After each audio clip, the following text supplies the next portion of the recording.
let's move along here to, I believe we've got a call from Australia. Jake, are you on the line? Hey, but Jake, are you a first-time caller? called in a couple times years and years Oh, ago. okay. So yeah, I think 2019 was the last time I called. So is this from the Crown Melbourne or? No, so this is out of Melbourne, but this is actually out of a home game Okay. of Melbourne. So Melbourne home game.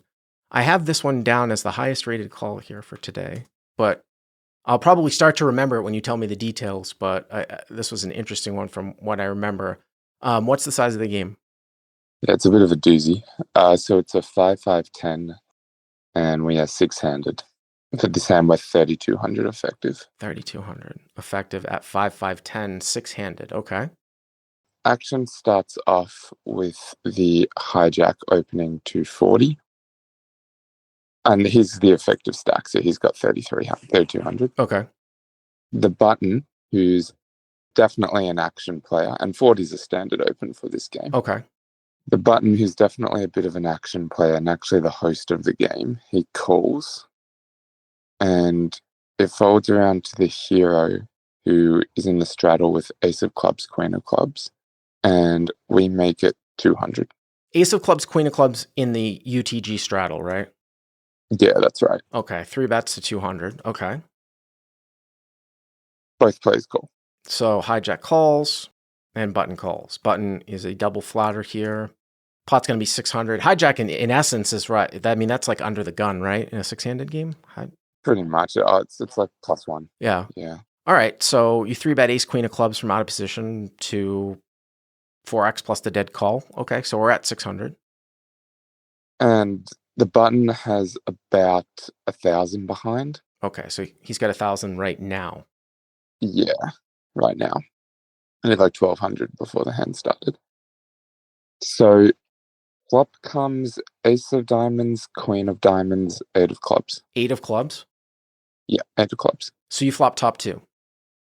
Top 2. Okay. So feeling pretty good about this situation. I kind of go back and forwards between checking, betting small, maybe betting medium. I end up checking in this flop. So is that because these guys stab too wide or what? Yeah, they do stab too wide, especially the button. I think that the button is going to be stabbing here. We can just get it in very easily on the flop. That he's just going to bet call off with an ace, you mean? With an ace and even maybe as wide as king jack. Like, he was very much an action player. I mean, the thing about these types of boards that I don't like to get necessarily tricky, I mean, it's one thing if you 3-bet like, pocket tens, which I'm sure you probably would do, right, in this configuration, and the board comes out like 10-3 deuce rainbow, or like, 10-6-3, something like that, rainbow, and you decide to check top set because there aren't many tens left in the deck, and maybe these guys will catch up with top pair, and then you get value. But it's always interesting to note to me that somebody 3-bets here, like from your position, and then checks the flop. Personally, I don't do a lot of like stabbing in the sense where I'm probably not going to be doing a lot of betting here as your opponent with hands that I wouldn't otherwise call with, if you follow me. Like, okay, like I call, I'm going to bet like Jack 10 of diamonds, King 10 of diamonds, maybe some stuff like that. But I'm not going to like blindly bet like King 10 of hearts or something like that, or just a total airball. I mean, I guess maybe once in a while you run like some sort of like 3-bet to a backdoor, like 6-7 of clubs. But the problem is you're going to at least call anyways. And then maybe something like 6-7 of clubs would be the best one to do, just because if you raise, I can just easily fold. But it's just still one bet though. So that's why I just kind of like to bet the boards that I'm expected to bet. And I don't know. I don't see a whole lot of people think I'm going to try to get this guy off of like pocket kings on ace, queen, 8. So as T Crypto says, ace high boards in this 3-bet configuration are rarely stabbed. Yes, that's exactly what I'm trying to say. Yeah. Look, there's definitely a bit of live dynamics at play here, which the nature of the game, it was definitely quite stab happy, I thought. The other thing is also that I thought maybe if someone has like a combo draw here, like I don't know, like a king jack of diamonds or something, we can kind of maybe play for stacks on the flop. Yeah, but aren't you going to just get that in though? Like, I mean, if you go 400, I mean, that's kind of why I just want to sort of bet 400. You keep saying the button's going to get it in with an ace anyways. Combo draws. I mean, I suppose you could make a case. What's the other guy's effective is 32. The guy in the hijack, the button. I would just, you know, if you're deep, like if you were just heads up deep, maybe you can make a case for going for a check raise to get more money in the pot. The other guy's got 1,200, so it's not like you necessarily have to play it tricky. So personally, I probably would not try to go for a check raise here. I would just sort of default to what I was going to do. But okay, so you check. Fair enough. So I check. The hijack bets 275. Guy in the middle, okay. Yeah, guy in the middle bets 275. The button folds and it's back around to the hero. Mm-hmm. And he's got about, it's hard to tell because he's got like one pool pile 2,900 or something, 2,800. Yeah, I was going to say it's hard to tell exactly how much he had. I tried to size it so that I could just shove turn, but I made it, I check raised to 800. So hero raises to 800. Now, the other thing too, and we might talk about how maybe this is exploitable in the opposite way. The other issue that I have with check raising a hand like this is that if this guy bets like ace 7 suited, or God forbid, like ace 10 of hearts on this flop, and you check raise him and he just folds, you would have gotten more money by just playing it straight up, right? Yeah. The worst case scenario that happens here is that he bet folds like an ace. So, I mean, he can continue obviously with his diamond draws.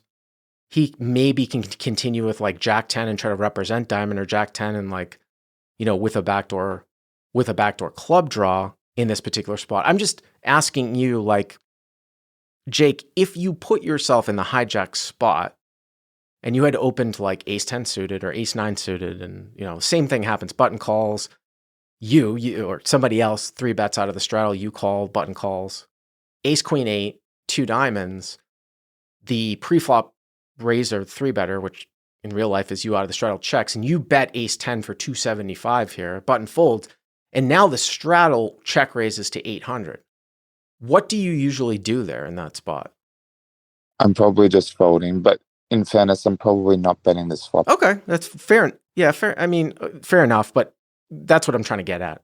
That's all. Yes, I make it 800. I was just going to say, like, I think in retrospect, check calling probably makes a bit more sense. Well, I was going to say it actually might. I'm still not a huge fan of it. It might make more sense than check raising. But then again, you're out of position. So you get into a spot where this guy can take a lot of cards. Now, if you do check call with ace queen here, if I was your opponent, I might, just because you check called, especially when the button folded, like if the button had called and you had overcalled, it's different. But when the button folds and you check call, like you don't have to have like an ace to check call. Like you could have kings. You might even have like jacks with the jack of diamonds. So if this is heads up. So if I was the hijack and you played it as a check call, I might barrel turns with a draw and then try to evaluate some rivers. So it might make a little bit more sense to check call, even though I still think betting is better, if you follow what I mean. But anyways, you raised to 800, okay. Raised to 800, and villain thinks for a little while and ends up calling. Okay, so... Button folded, by the way. Right, obviously. Right, hijack calls. So, you know, we talked through this, that it's probably unlikely that he has one pair ace-x hands here. Yes. Whether they're not betting or not bet calling check raise. So maybe ace-king? He doesn't 4-bet ace-king, 6-handed, when you pull a squeeze out of the straddle? I don't know. Probably he does, but I thought maybe there's some percentage of the time where he may have ace-king. So you guys put in 1,600 on the turn. So now it's 2,200. And you have about 2,200 left, right? Yes. Yeah. So the turn is not a very good card. The turn is an 8 of diamonds. 8 of diamonds. So it's ace of diamonds, queen of diamonds, 8 of clubs. Hero actually had a backdoor flush draw with top 2. Check raises the flop. Now the turn's the 8 of diamonds, which completes the front door, which obviously diamonds are in hijack's range, right? Bet calling flop. So I decide to check, Uh-huh. and villain checks back. So hijack checks back. Now, what's interesting about this is that just because the hijack checks behind here does not mean that he doesn't have a flush. Because if you take a look at what your line looks like. Or a full house. Yeah, well, I'm saying from your perspective, if you're check raising things like pocket aces, pocket queens, now the board pairs on the diamond, maybe sometimes you check, right? So the hijack if I was the hijack and I made even maybe king high diamonds here, I might maybe check behind sometimes here and see what you do at the end. And then if you check the end, maybe value bet or something like that. So we can't just blindly say that the hijack doesn't have diamonds just because he checks behind, because he might be thinking that you've got some full houses or you're just going to give up. Now, what's interesting here, Jake, is that what if he bet? So you guys have one pot size bet left. What if he bet say 700, so that if you called, the pot would have been 3,600 and you guys would have 15. What if he bet 700-800 here on the turn? God, getting 4-1. Because he doesn't need to bet much more, right, to set up a shove. Yeah, I don't know. That'd be a tough spot. I think against this player, I would probably lean fold. By the way, when you said the 8 of diamonds, you said this is not a good card, right? Yeah. Right. Some people in the chat thought you said it is a good card. You said it's not a good card. Now we lose to ace and diamonds. All right. 2,200 remains. Ace of diamonds, queen of diamonds, 8 of clubs, turns the 8 of diamonds. What's the river now? River now is the 5 of diamonds. Oh, the 5 of diamonds. Interesting.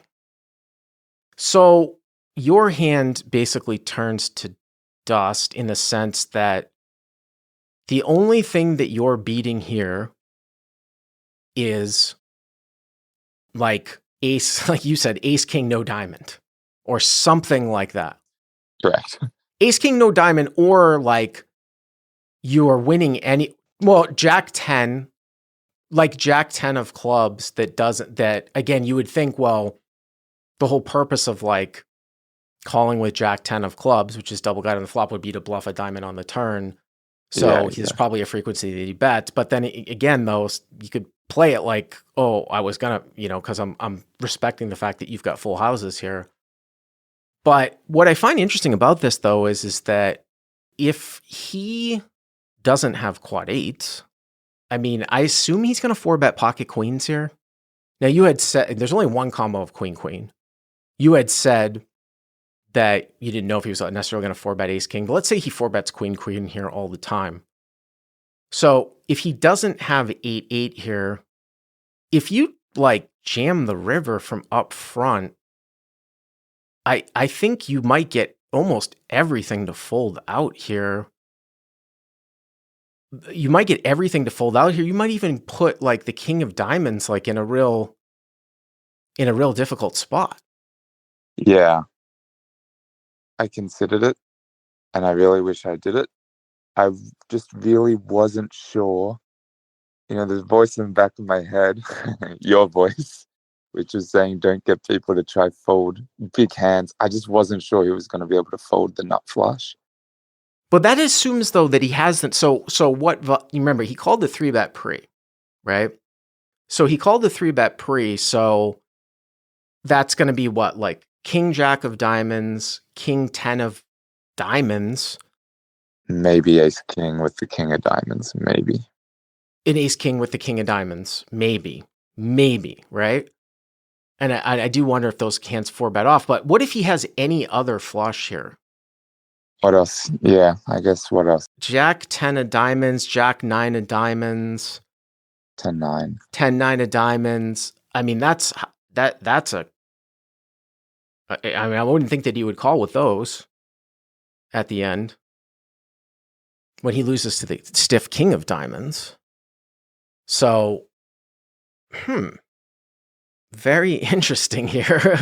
Yeah, no. Look, and we have just the best properties to bluff blocking the ace-8.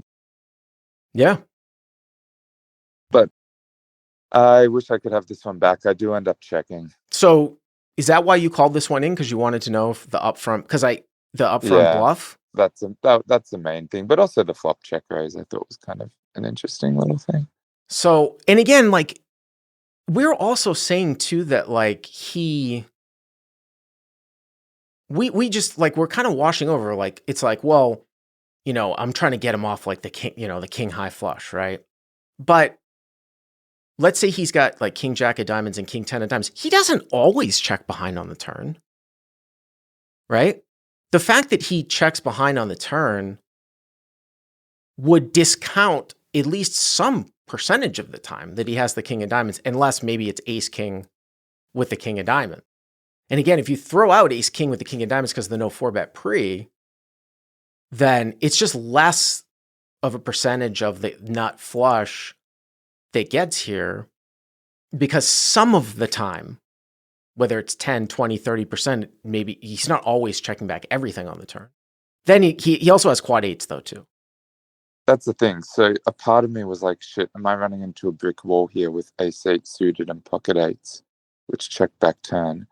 I was doing the combos in my head. I was like, fuck, even if he folds every combo of diamonds, there actually aren't that many diamonds available. So it's kind of close. I wasn't sure if I could get the fold more than 50% of the time. It seems to me that you need to get the king of diamonds to fold here some of the time to make this play. It would seem. Well, if you bet if you have one SPR left, right? So it's got to, like you said, it's got to work 50% of the time, right? The bluff has to work 50% of the time. Now, there's some other things going on here too, where is like, do you arrive here with the best hand? Like if you had ace king no diamond. That's what I was hoping for. And it just gets checked behind. But if he's got some quads, and then he's got two combos of king X of diamonds, which is what? King Jack and king 10 of diamonds. That's three hands. He may also have some ace-8. So I would look back at the suits here. You got there's two full combos of ace-8 that's available because you have clubs, and this is important. So because you've got the ace of clubs and the queen of clubs, and the ace of diamonds, the 8 of diamonds are out there. So two full combos of ace-8 suited. If he calls that to remember, he's got a guy behind him. I kind of tend to fold that hand out, to be honest with you, with a guy behind me. Ace-8 suited is not a great hand to be in the middle from, but okay. You got one or two more of those, and then you just have this like jack 10 of diamonds, 9, 10 of diamonds that you think you can, maybe jack 9 of diamonds that you can get to fold out. It would seem to me that just because there's actually some value here besides diamonds that beat you that's never going to fold, you have to get the king of diamonds to fold here sometimes.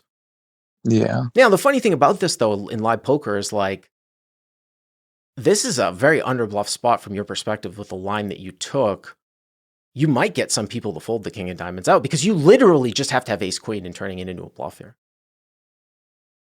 So you checked, and what happened?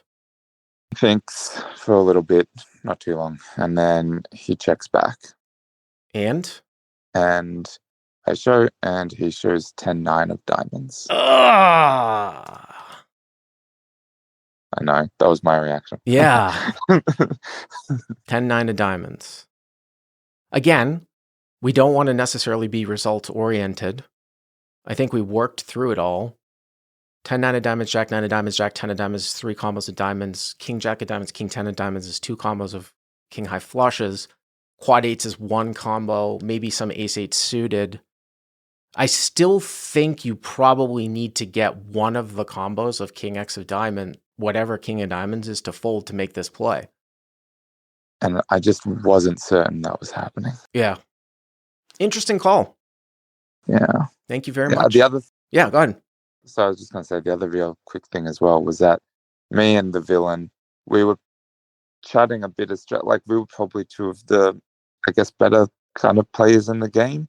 So that kind of led me to thinking, oh, maybe he's flatting to keep the really action button in with like some more hands. Like queen, queen or something? Yeah, maybe queen king, maybe, but also maybe ace king. Yeah. So yeah, but lots of nuance. But yeah, anyway. Right. I mean, if he's got, so how many combos of ace king with the king of diamonds is there? Two of the aces are accounted for. This is how you count the combos, right? You have an ace in your hand. There's an ace on the board. So there's two aces left.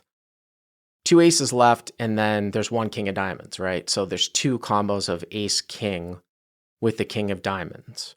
One combo of quad eights, that's three combos. Two combos of ace eight suited, that's five combos. King jack and king 10 of diamonds, it's seven. Then you've got jack 10 of diamonds, jack 9 of diamonds, maybe, and 10 9 of diamonds. And then you sort of have to piece off, does he call with ace eight suited pre?